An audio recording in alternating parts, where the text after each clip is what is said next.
Eu vou rapidamente fazer uma retrospectiva dos últimos 5 anos. Rapidamente, prometo. De 2020 para cá. Eu até anotei para poder a gente ganhar tempo aqui, certo? Em 2020, nós tivemos a pandemia. Gente, não tem como você desprezar a pandemia. Fábio, mas a gente está 5 anos depois. Se você considerar 10 mil, 20 mil, 50 mil processos sendo colocados novos mensalmente, adicionados, ok? Mensalmente.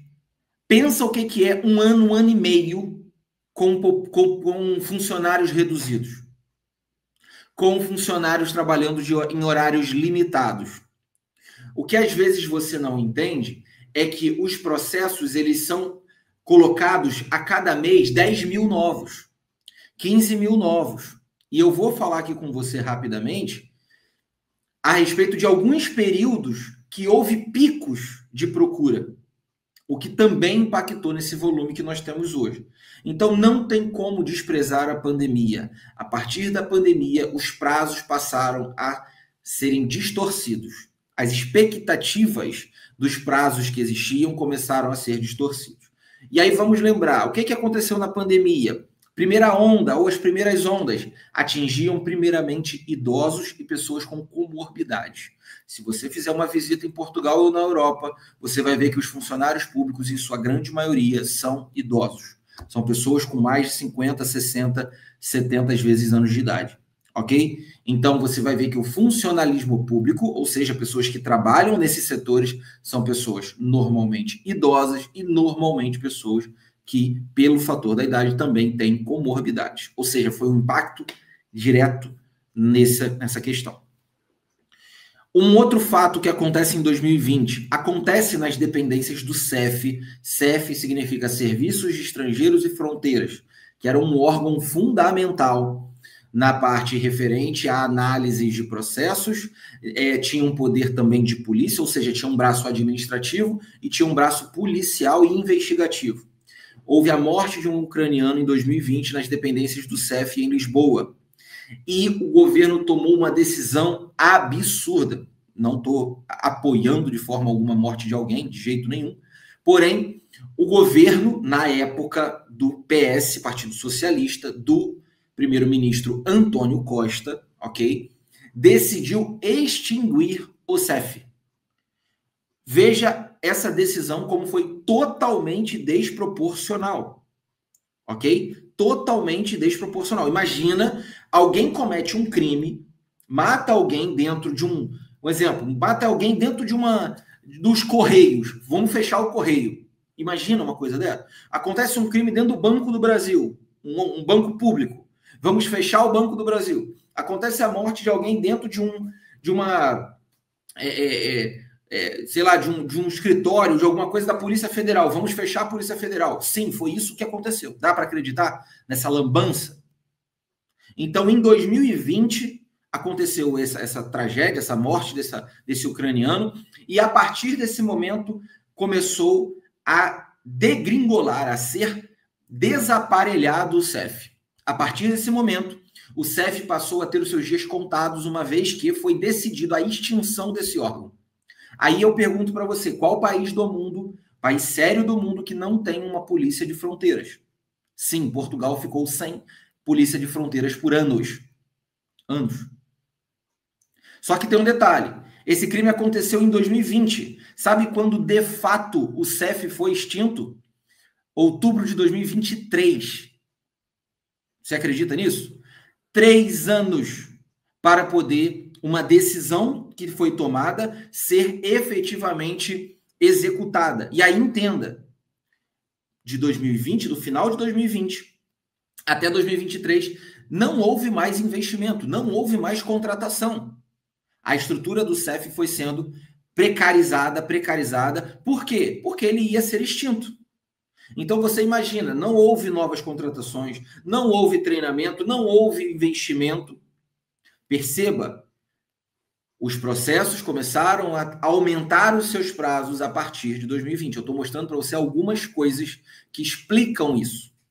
E a gente tem aí sim uma coisa boa que aconteceu em 2020. No final de 2020, em novembro, foi feita uma nova lei de nacionalidade, na ocasião a 9ª lei de nacionalidade, que abriu o direito para os netos. Antigamente, antes de 2020, os netos não poderiam ou teriam mais dificuldade para conseguir a cidadania e poder passar para as próximas gerações. Então, aqui aconteceu uma coisa boa. Abriu o direito para mais pessoas. Então, percebam, mais pessoas passaram a procurar o processo para fazer o processo de cidadania por uma mudança positiva na lei. Porém, estávamos dentro de uma pandemia com menos pessoas trabalhando e com um dos órgãos fundamentais sendo extinto. Ou seja, é simples. Aumentou a procura, aumentou as pessoas, o número de processos sendo protocolizados e a capacidade de atendimento reduziu. Só isso aqui já é suficiente para explicar boa parte dos problemas que temos em relação ao tempo dos processos. Mas eu vou continuar, eu estou falando só de 2020. Vamos para 2021. Em 2021, continuaram a acontecer novas ondas da pandemia, o que fez com que houvesse momentos de abertura e momentos de fechamento. E eu posso te dar uma data aqui em específico. O espaço aéreo português só foi aberto em setembro de 2021, após uma visita do presidente Marcelo Rebelo de Sousa ao Brasil, para o 7 de setembro. Logo depois disso, ele retornou para Portugal e abriu o espaço aéreo. Eu tenho certeza do que eu estou falando. Primeiro, porque eu sou uma pessoa que busca estar informado. Segundo, porque em outubro eu fui a Portugal, outubro de 2021. Eu me lembro que eu fui e tive que viajar 9 horas de voo com máscara, que foi algo horrível, aqueles testes terríveis que tinha que fazer no nariz, tanto para sair do Brasil para ir para Portugal, quanto também para voltar. Ok? Então, perceba, 2021, os processos continuaram lentos, continuou sem investimento, continuou tendo novas ondas, ok? Então, isso também atrasava o tempo dos processos. Perfeito? Ficou claro até aqui? 2020, 2021? Vamos para 2022. Em fevereiro de 2022, começa a guerra da Rússia contra a Ucrânia. Fábio, o que isso tem a ver com Portugal? Vou explicar. Quando o Putin invade a Ucrânia, toda a Europa fez sanções à Rússia. Todos os países. Portugal é um país pequeno, com pouca relevância, entenda com o máximo respeito, mas pouca relevância militar para a Europa. E o que havia acontecido tempos anteriores? Um magnata russo chamado Roman Abramovich. Esse magnata russo, ele era o ex-presidente do clube de futebol Chelsea da Inglaterra. Ele era uma pessoa próxima ao Putin. Ok? Ele era um magnata russo próximo ao Putin. O que ele fez meses antes da guerra? Ele fez o seu pedido de cidadania portuguesa, de naturalização, pela via de judeus sefarditas. Ele é um judeu sefardita, o Roman Abramovich. Qual foi a estratégia dele? Vou pedir a minha cidadania portuguesa antecipadamente, porque ele sabia que o Putin faria a guerra no início do ano, em fevereiro de 2022, e ele pede antes, e aí tem um ponto. Os processos de cidadania de judeus sefarditas, naquela época, o tempo médio era em torno de 2 anos e meio. O tempo médio. Sabem quanto tempo saiu a cidadania do Roman Abramovich? Em torno de 6 a 9 meses. O que isso significa? Nada, eu não posso acusar ninguém, mas é bem estranho. Ok? O que aconteceu na época?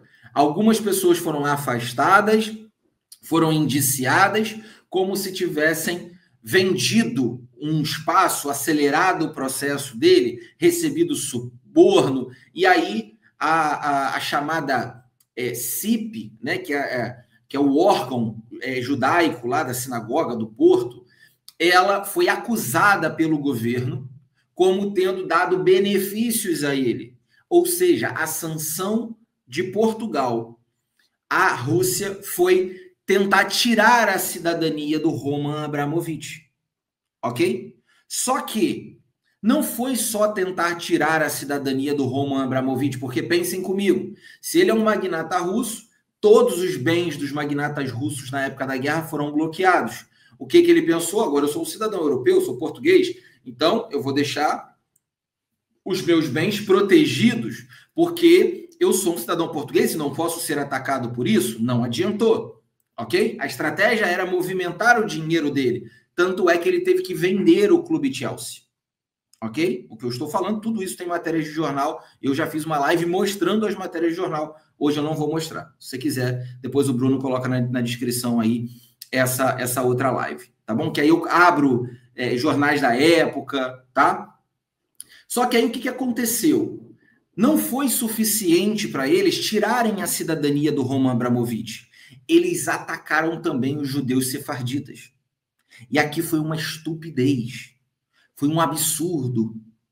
Por que eles atacariam um direito que havia sido concedido, né, por uma reparação histórica, por conta da perseguição que foi feita lá para 1400 e pouco, na época das Cruzadas, Inquisição, que expulsaram os judeus da região ibérica, né, da província ibérica. Então era uma reparação, era algo que eles estavam fazendo para ajudar, para conceder esse direito, que essas pessoas foram obrigadas a serem expulsas da Península Ibérica, ok? Só que aí eles foram e atacaram todo um povo. O que aconteceu em 2022? Em setembro de 2022. Eles colocaram uma data limite para que as pessoas só poderiam dar entrada nos processos de judeus sefarditas até 30 de agosto de 2022. O que aconteceu? Uma explosão de novos pedidos. Centenas, milhares de processos sendo protocolizados desesperadamente em 2022 por judeus sefarditas. Pessoas que não pensavam em fazer os seus processos. Por conta dessa insegurança jurídica, começaram a dar entrada. Então, você imagina, em menos de um mês, mais de 70 mil processos protocolizados. Imagina. Como era isso? Eu me lembro de matérias de jornal falando de, olha, só hoje eu recebi 3 mil processos. Imagina 3 mil processos protocolizados em um dia no mês. Como você vai ter equipe para poder absorver isso? Como? E foi o que aconteceu em setembro de 2022. Em 2022, também foi prometido pelo governo uma nova plataforma. Essa plataforma, segundo o governo, ia revolucionar os processos. Os processos passariam a ser extremamente mais rápidos, protocolizados de uma forma online. E aí eu posso ficar aqui horas falando sobre fake news, falando sobre notícias falsas, pessoas que veicularam isso como se as pessoas não precisassem mais dos documentos físicos, o que era uma grande mentira. Mudaria apenas a forma de protocolo, o que foi positivo. Porque como que era o modelo anterior? O advogado tinha que botar a pastinha dele de documentos debaixo do braço e ir presencialmente lá para ser atendido por um funcionário. E esse funcionário, depois, ele ia ter que escanear toda a documentação para ser analisada por todo mundo, para submeter o processo, para deixar depois esse documento em arquivo. Era terrível. Filas intermináveis. Eu já botei várias e várias fotos de filas nas portas das conservatórias. E às vezes eles limitavam. Não, o advogado agora só pode dar entrada em 10 processos de cada vez, ou em 5 processos de cada vez, ou senhas limitadas. O horário de funcionamento só até 4 da tarde, e 3h30 já não entra mais ninguém na conservatória. Gente, eu vivo isso há anos. Esse absurdo há anos. A guerra que era para poder dar entrada. Então, essa plataforma foi revolucionária, maravilhosa, prometida em 2022. Sabe quando que ela passou a ser funcional? Em outubro de 2023. Um ano depois. Foi anunciada em 2022. Foi vendida e veiculada na mídia em 2022. Mas foi em 2023 que ela passou a funcionar. Lembra que eu comecei a live falando que os processos de cidadania, os processos de vistos, eles estão diretamente ligados a questões políticas? Então, no final de 2023,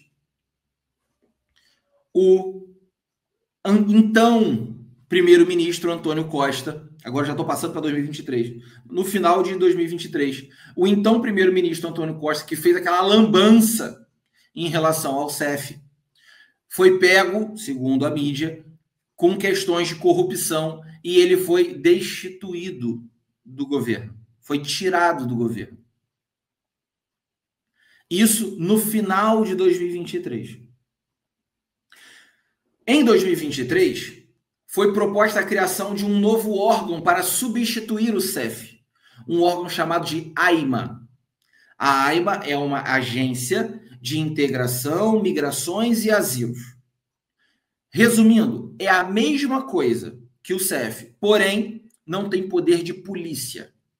É um órgão administrativo. A ideia também é boa. Por quê? Vai ser um órgão específico para lidar com os documentos, com as demandas das pessoas.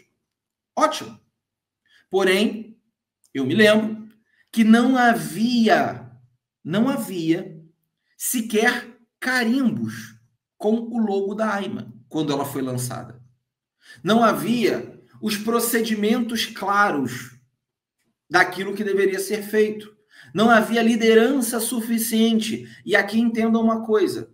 Quando a AIMA foi fundada, ela já herdou centenas de milhares de processos atrasados do CEF. Porque se o CEF parava de funcionar e a AIMA chega, os processos continuavam sendo protocolizados pelas pessoas, continuavam sendo dada entrada nos processos, continuava. Então imagina a sua capacidade de atendimento diminuindo no CEF e chega um outro órgão do zero para poder herdar todo um passado de atraso. Então a AIMA nasce em 2023. E em 2023 oficialmente acontece a extinção do CEF. Essa nova plataforma ela é implementada e em 2023 nós temos um ponto que aparentemente na época foi um ponto positivo, um ponto que eu elogiei na época. Qual foi o argumento? Vamos redistribuir os processos. Anteriormente, os processos de netos eram analisados exclusivamente em Lisboa. A maior demanda era de netos. Então você imagina, netos de antepassados que nasceram em Vila Real, Braga, Porto, Aveiro, Bragança, Viana do Castelo, Santarém, Portugal inteiro, Madeira, Açores, netos de pessoas de Portugal inteiro, sendo analisados exclusivamente em Lisboa. Tem como dar certo isso? Imagina.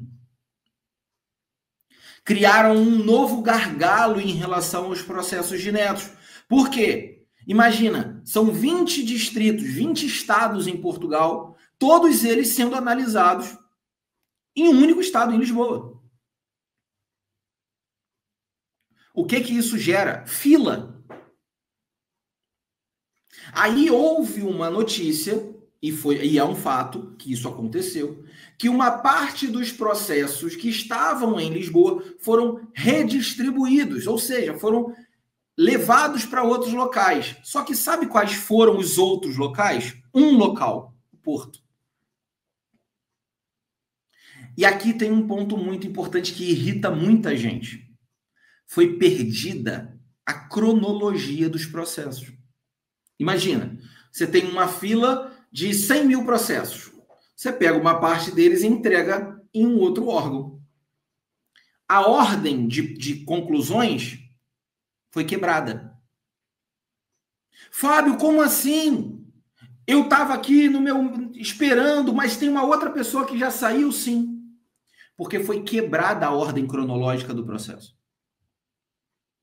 E isso irrita muita gente, com razão. O que seria a minha sugestão? O seu antepassado nasceu em Braga? Analisa-se o seu processo em Braga. O seu antepassado nasceu em Vila Real? Analisa-se o seu processo em Vila Real. O seu antepassado nasceu em Aveiro? Analisa-se o seu processo em Aveiro. Será que só tem pessoas capazes de analisar processos em Lisboa e no Porto? Será que não, nesses outros estados não tem pessoas capazes de fazer isso? Eu não acredito, me desculpe. Eu acho que é uma centralização, desculpa, não tem outra palavra, burra. É uma centralização burra para proteger de qualquer coisa, sabe-se lá o quê, ok? Era uma oportunidade de redistribuir isso, e aí tem um ponto positivo na Itália, que a Itália era assim também. Os processos judiciais eram exclusivamente em Roma, o que gerou filas gigantescas, e depois passaram a ser distribuídos para as comunes, ou seja, para as cidades dos respectivos antepassados. Ou seja, o cidadão, o antepassado italiano é de Turim, vai ser analisado em Turim. O cidadão era de Milão, vai ser analisado em Milão. O cidadão era de Pádua, né, ou de Pádua, né, Pádua, vai ser analisado em Pádua. Não é muito melhor? Mas em Portugal, não. Tudo para Lisboa. E uma parte para o Porto. Entenderam isso aqui? 2023? 2023 foi um ano importante, porque foi um ano em que você teve uma mudança de governo, uma preparação de mudança de governo, a extinção do CEF, 3 anos depois, a criação do novo órgão, ok? A criação do novo órgão e a distribuição dos processos. Então, 2023 foi um ano muito importante, só que caótico. Caótico. Porque você não tinha segurança de nada.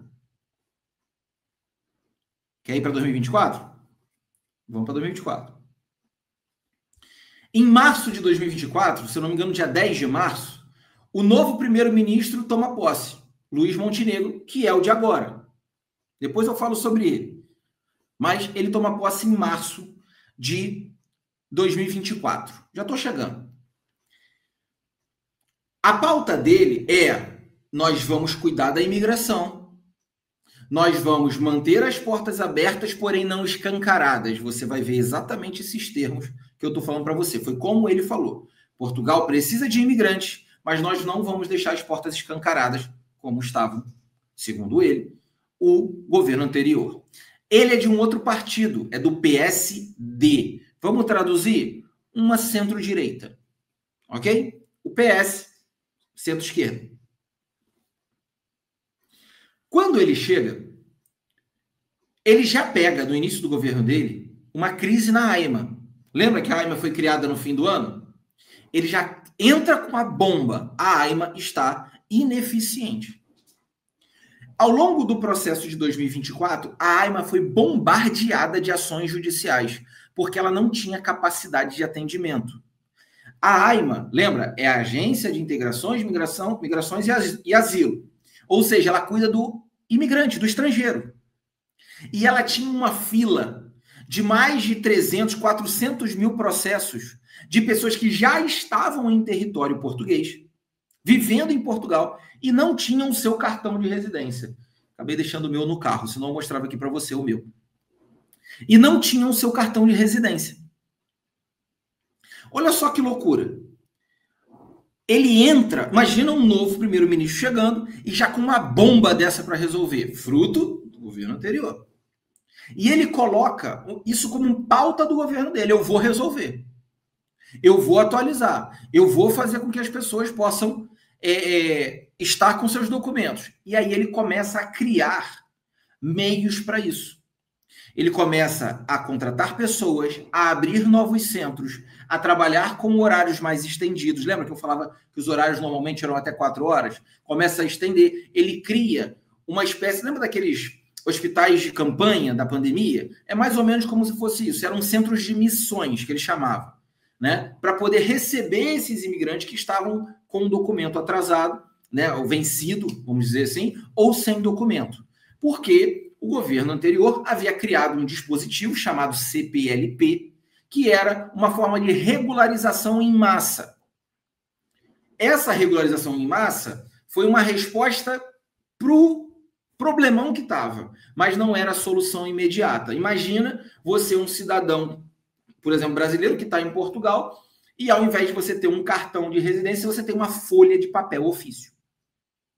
Autorização de residência.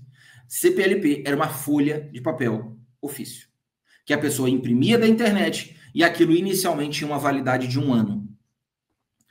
Nenhum governo conseguiu resolver isso e teve sempre que ficar prorrogando por mais 6 meses, por mais 1 ano. O vencimento era sempre 30 de junho.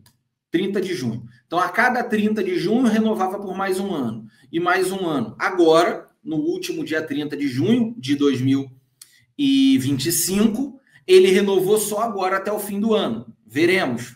Veremos. Olha o que eu estou falando. A quantidade de coisas acontecendo ao mesmo tempo. Mais de 400 mil processos para autorização de residência pendente. Mais de 500 mil processos de cidadania pendente. Foi isso que ele herdou em 2024.